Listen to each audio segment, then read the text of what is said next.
My name is Sandra Hayes. I'm 50 years old, and I'm from Cincinnati, Ohio. I'm a psychologist, but first and foremost, I'm a mother who loved her son more than anything in this world. And I couldn't save him. My son Alex died of a drug overdose. And when I heard the news, what I felt was not fear, not pain. It was relief. Relief that the hell was finally over. I want to say that up front so you understand what kind of journey this is. Parents of addicts live in a constant state of terror. There is no way out. We can do nothing, absolutely nothing, until they decide for themselves that they want to stop. And that is the cruelest truth I have ever had to live with. Alex started using at 12 years old. He died at 29. Out of those 17 years, he was clean for only 3. Everything else was using, and in our home, every single day of those years, it was hell. Because when you live with an addict, it's not just one person suffering. The whole family suffers. Every relative, every person around that addict, they all get pulled under. You stop living your own life. You start living inside theirs. I grew up in a difficult home, not a safe place, but I clawed my way out of it. And you know what helped me? Alex himself. I had him at 16. I got married young, and I've been in that marriage 34 years. My husband and I built something from nothing. He ran a small business, transportation, delivery trucks, route contracts. We had our own apartment, our own life, a normal working-class American family. We were not rich, but we had enough, and our kids had everything they needed. Alex was what people today call hyperactive, bright, social, laughing all the time. The kind of kid who climbed every tree, talked to every stranger, made friends everywhere he went. He was extraordinary. And then the drugs got him. It started in the neighborhood, in the schoolyard. He wanted to be cool, to be respected. Some older boys told him, "Smoke with us and you'll be somebody." He was 12 years old. He smoked marijuana for the first time. And I want to say this clearly. I say it as a psychologist and as a mother. Every single addict I have ever spoken to started with marijuana. Every one. Anyone who tells you it's harmless is lying. For a long time, I didn't know. I noticed red eyes one evening and told myself he'd just woken up from a nap. I was in denial, the way all mothers are at first. Then one of his friends came to me and said, "Mrs. Hayes, can't you see? Alex is shooting up." Those words hit me like a wall. I went home. I undressed him. I searched his body. I found the marks, behind his knees, between his toes, and I knew. My son was a heroin addict, and I made my first and biggest mistake. I didn't tell my husband. I thought I could handle it myself. I was too ashamed, too afraid of what would happen. So I started covering for Alex. When he'd come home high, I'd rush him to bed before his father got home. I'd tell our younger son, Danny, to stay quiet. I went door to door through our building and told the neighbors, "Please don't give Alex money. You're funding his habit." They were shocked. But I was already deep in the web of lies that addiction weaves around every family it touches. Alex was arrested at 17, but not for using. He'd been set up. Another kid in the neighborhood, facing a serious charge, pointed to Alex and said he was holding. A corrupt officer approached us. "Pay $1,200 and we'll make it disappear." My husband said no, let him sit in a cell. But I had a gut feeling something wasn't right. We knew someone who worked in narcotics enforcement. We called him. He said those officers had been on their radar for months. He gave us marked bills. We paid the officers. They were arrested. Alex was released. But that was only the beginning. We tried everything. Detox programs, residential treatment, a 6-week program at the Covington Recovery Center, and that cost us $6,000. He escaped through a window. He was clean for a few weeks. Then he was using again. When he turned 18, I drove him to Fort Campbell and watched him enlist, thinking the Army would fix him. It didn't. He found drugs even on the base. They found him collecting weeds from the parade ground. He'd read somewhere which plants you could eat to get high. He was sent to the psychiatric ward at a VA hospital in Louisville, and there the doctors put him on prescription pills. He got addicted to those too. The psychiatric system didn't heal him. It gave him a new drug. When he came home from the Army, my youngest daughter was sick. I set the first aid kit on the kitchen table. Alex walked over, looked at the bottles, and started explaining which ones you could combine for a better high. I threw everything away and kept only the children's Tylenol.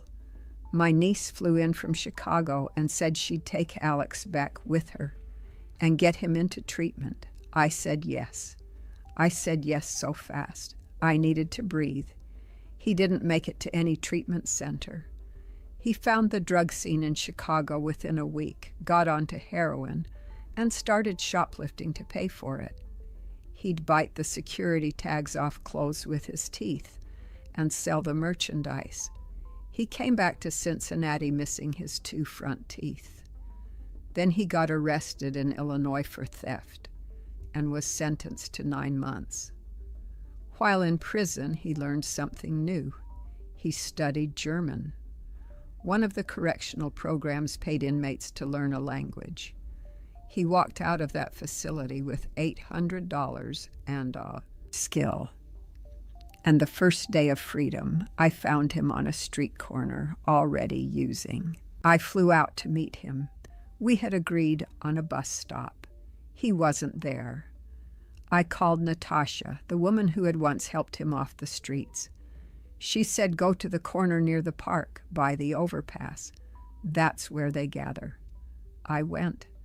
I showed his photo to people I never imagined I'd speak to. A man pointed behind him, and I heard a voice. Mom? He was standing there, hollow-eyed, thin, wearing the same clothes for God knows how long. He said, Mom, how do you not believe in God? I prayed all night that you would come find me. I said, come home. And for the first time in years, he said yes. But getting him home wasn't simple. He told me his body couldn't make the 2-day journey without something. The other men there advised him, shoot up before you leave, then drink whiskey the whole way to manage the withdrawal. I paid $20 for heroin. I, his mother, stood there and paid for that shot, because the alternative was him dying in a stairwell in Detroit.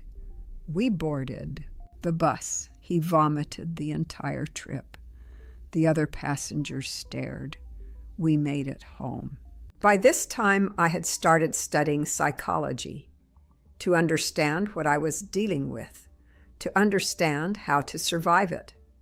I attended every codependency group I could find. I worked with other mothers in crisis. And slowly, I came to understand something that changed everything. I was not just his mother. I was codependent. I had built my entire identity around saving him. My husband lived at the edge of it. My son Danny escaped into sports. Little Natalie grew up in the noise of crisis. We were not a family anymore.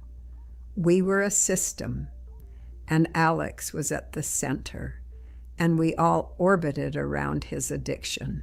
I applied something therapists call tough love. I looked my son in the eyes and said, "Alex, I love you more than anything in this world, but you will not live in this house while you're using.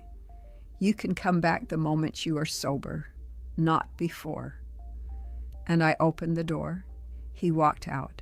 He was honestly surprised, and he thought I was bluffing. He spent 2 weeks at a friend's place.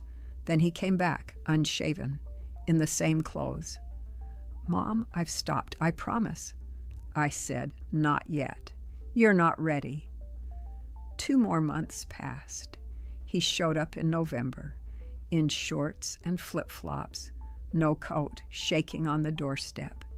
He said 4 words, "Mom, I'm dying. Help." And this time, I believed him. We took him to a clinic for detox. A man in the next bed, recovering from mushroom poisoning, talked to Alex all night. I don't know what they said to each other, but Alex came out saying he wanted to get a job at a car wash, and he did. He worked double shifts, slept there, didn't come home. After 2 weeks, he brought me his first paycheck, and then a girl drove in to get her car washed. She was from Savannah, Georgia. She said, "Come south with me." He looked at her and said, "Okay." He packed a bag, came to me, asked for his passport. I said, "What for?" He said, "I'm going to Savannah." And he went. He lived in Savannah for 3 years. He found a Narcotics Anonymous group on his own. He got clean. His girlfriend, another Natalie, same birthday as Danny, same name as his little sister. She called me and said she didn't understand where he disappeared to every night. I said, "He'll tell you himself." And he did. He told her he was an addict. She stayed. They rented a little house near the water. We visited. We'd book a hotel, and Natalie would stay with Alex, playing on the beach, laughing. It was the most normal, the most beautiful stretch of time in 17 years. But then things started to unravel. The phone calls changed. "Mom, can you send me a little before payday?" We drove to Savannah and saw what was happening. His girlfriend had become an alcoholic. They were fighting. They separated.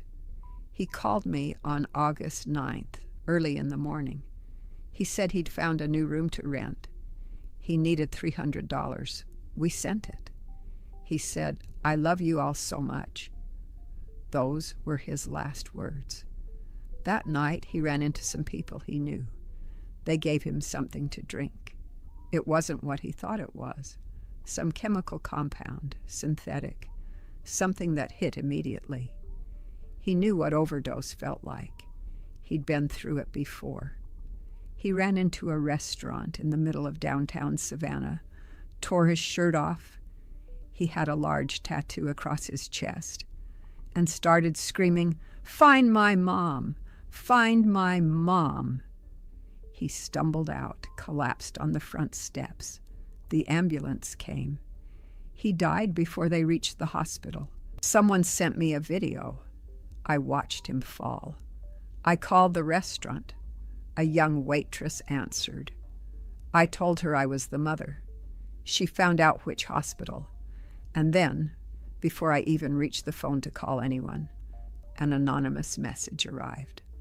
"I'm so sorry. Your son passed away last night. I stood in the kitchen. My husband caught me before I hit the floor. I walked outside, and I wept. Then I came back in, and there was this strange, terrible peace, because I had been preparing for this call for 17 years. I had done the work with my therapist. I had gone through every step. I had stood at that window in my mind and watched my child fall over and over, and I had survived it every time. And now it was real, and I survived it in real life too. We flew to Savannah. We handled the arrangements. My son Danny put his arm around Natalie and said, "You know what, Nat? Now you just have Mom."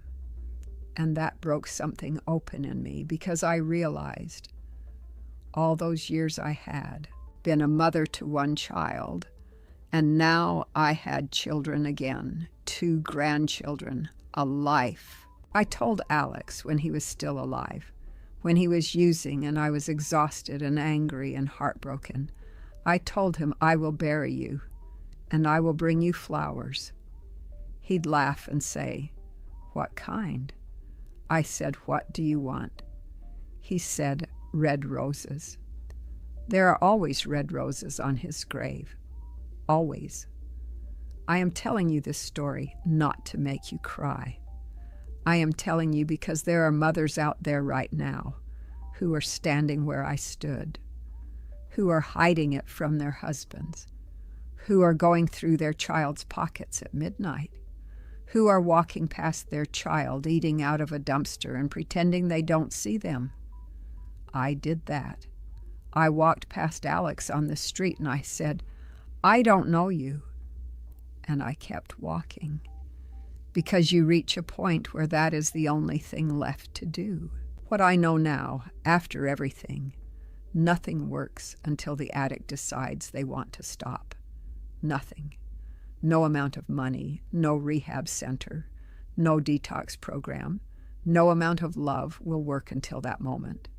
So stop spending yourself down to nothing trying to save them. Instead, save yourself. Become whole again. When you stop living inside their addiction, they are left with a choice: recover or go 6 feet under. And that is the only real choice they have ever had. Don't carry the guilt. You did not hand your child a needle. You did not pour the drink. You did not push the button that lit up the reward center of their brain and told them this was the only thing that mattered. You are not the reason, and you are not the cure. You are the parent, and the most powerful thing you can do, the hardest, most loving thing, is to let go. I am a psychologist. I work with addicts and their families. I was a codependent mother. I am not anymore. I choose to live. I go to the ocean. I laugh with my grandchildren. I hold my husband's hand, and I carry Alex inside me. Not the addiction, not the chaos, not the grief, but him. The boy with the blue eyes who told jokes and climbed every tree and stole money to buy his friends sneakers because he couldn't stand for anyone around him to have less than he did. That boy, he's mine, and I am still his mother, and I am still here.